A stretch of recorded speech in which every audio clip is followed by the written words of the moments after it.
অভাব নেই।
তো আমি খবর পাওয়ার পরে 10 মিনিট পরে আসি। যখন খবরটা হলো দিল্লির থেকে একটা auto towards Paschimbanga, towards Radhanagar, আর একটা রাধানগর থেকে টুয়ার্স ওই যেখানে আমাদের পুরগুলি আছে ওই জায়গাতে সম্ভবত দুটা পাশাপাশি ক্র্যাশ না, ঠিক সাইড দিয়ে লেগেছে প্রথম দূরে। তো যে গাড়িটা দিল্লি থেকে টুয়ার্স রাধানগর যাচ্ছিলো ওই গাড়িটি বোধহয় মহিলাটা ছিল, সাইডে লাগাতে সম্ভবত হাতটা বাইরে ছিল, পরে যায় প্রচণ্ড দূরে দেখা গিয়েছিল। আর যেটা রাধানগর থেকে টুয়ার্স দিয়ে যাচ্ছিলো ওইটা সামনে গ্লাসটা সব ভেঙে গেছে। পরবর্তী সময় যেটা যে গাড়িটা যেটা ছিল এটা তো ড্রাইভার এবং একজন ড্রাইভার ছিল, ওরা সামান্য আহত হয়েছে, সঙ্গে সঙ্গে জীবিত গেল।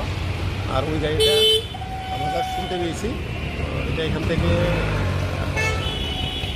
সার্কিট হাউস হয়ে বুদ্ধবন্ধু শান্তি ক্লাবের সামনে দিয়ে গিয়ে অমরনগর হয়ে জীবিত গেছে। তো আমরা শুনতে পেয়েছি পেশেন্টটা জীবিতে গেছে। কাউকে আটক করা হয়েছে? না, এখানে কাউকে আটক করা হয়নি, থানা বাকি ইনভেস্টিগেশন করছে। মানে আপনি কি শুনলে আইছে? আমি ওই ছেলেটা আপনার বাড়িতে গেছে, আমার মায়ের লোকের সকালবেলা বসে তারা বাজার ঘাট যাইব, আমার মায়ের চুড়িদার পরছে, স্নান করছে, ওই মায়ের লইয়েছে, আমার মায়ের লইয়েছে ওটু দিয়া 10টা 10-এ বেরিয়েছে। 10 মিনিটের পরে ওই আমার মায়ের হাত নাই, আমার কাছে অ্যাক্সিডেন্ট হয়েছে। তোমার মায়ের জীবিত আছে, আমার বাদ লয়ে গেছে অ্যাক্সিডেন্ট করে, পায়ে এনে এনে আমার কর এই অটোগুলোটা। আমি যদি মা তুমি যদি অ্যাক্সিডেন্ট করে দাও তুমি তো হাসপাতাল আগে দিবা, আমাকে এই না চুকে ও না আমার ডর লাগে, কে ডর লাগে? আমি কিছু করছি না, একজনের গাড়ি ভাড়াই দিয়ে গাড়ি তুমি আগে আনবা, এই ওদের আমি আর কিছু করতে না।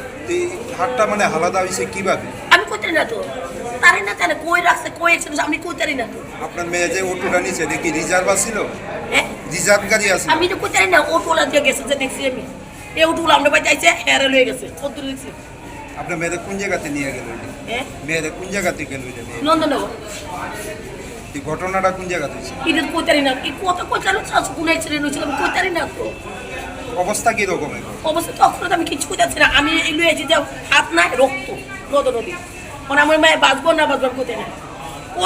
অটোলা সব মেন আমি কই দেবো, অটোলা শাস্তি পাইতে লাগবো, অটোলা হাত আমার মায়ের হাত দিতে লাগবো, তার হাত কাটতে আমার মায়ের দিতে লাগবো, এটি আমি চাই। কি মনে হয় অটো চালকের গাফিলতির কারণে এই দুর্ঘটনা? আমার এটি মনে কয় বা কোনো অটো বাড়িচ্ছে তো কোথায় গাড়ি বাড়িচ্ছে, গাড়ি বাড়িতে তো আগে আনতুইলে এই অটো এই গাড়িতে সবের দায়িত্ব করলি তোলে তুমি আমার বাড়িতে আনছো কিনে, এটা আমার একটু বক্তব্য।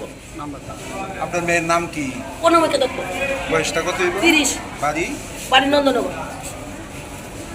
এখন কি চান মেয়ের যে এই অবস্থা?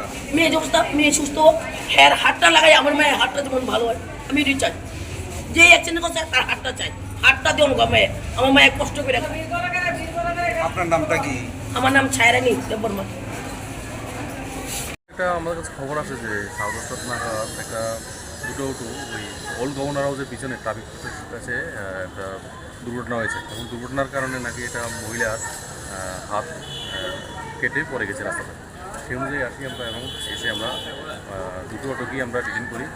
অটো চালক যেটা একিউজ ওকে আমরা তাড়াতাড়ি নিয়ে যাই আর ভিকটিমকে আমরা হসপিটালে এখন আছে ট্রিটমেন্ট চলছে। অটোর নাম্বারগুলি পাওয়া গেছে।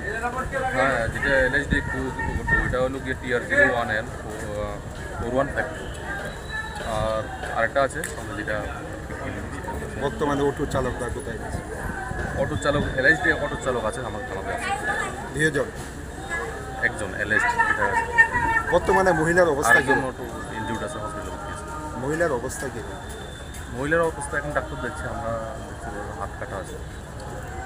স্থানীয়দের একটা অভিযোগ যে ট্রাফিক পয়েন্টটি রয়েছে সেই ইতিমধ্যে দীর্ঘদিন যাবৎ কোনো ট্রাফিক কর্মী নেই, যার ফলে আজকে এই ভয়াবহ না দুর্ঘটনা। এখানে ট্রাফিক কর্মী ছিল এবং যেটা ওই এলএসডি যেটা অটো যেটা এটা ট্রাফিক সিগন্যাল মানেনি এটা। আজকে কি ট্রাফিক পয়েন্টে হ্যাঁ, স্টাফ ছিল এখনও আছে। আহত মহিলার নামটা কি? ওনার নাম হলো প্রমামিকা দত্ত। বাড়িটা কোথায়? বাড়ি নন্দননগর।